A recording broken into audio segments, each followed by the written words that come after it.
அந்த தொடக்க நிகழ்ச்சியை பிரிட்டிஷ் அரசாங்கம் தொடங்குற போதே அந்த அமைப்பை தடை செய்தார்கள்.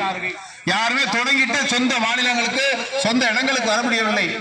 அங்கங்கே ரயிலில் கைது செய்யப்பட்டு பல்வேறு அடக்குமுறைக்கு ஆளாக்கப்பட்டார்கள். அதைத்தான் இன்னைக்கு அந்த சதி வழக்கு என்று சொல்வார்கள்.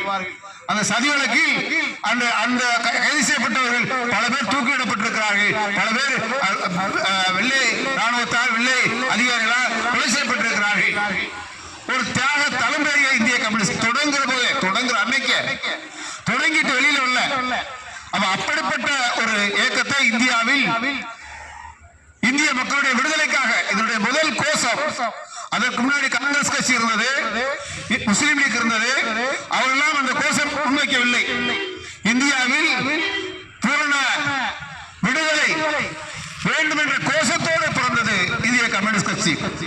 அதே போல இந்தியாவுடைய தொழிலாளி வர்க்கம் ஏஐடிசி, அன்றைக்கு 1920 தொடங்கப்பட்ட ஏஐடிசி, அந்த தொழிலாளி வர்க்கம் போராட்டங்களை கூர்மைப்படுத்துங்கள். இந்திய தொழிலாளர்கள் ஒன்றாக வேண்டும்.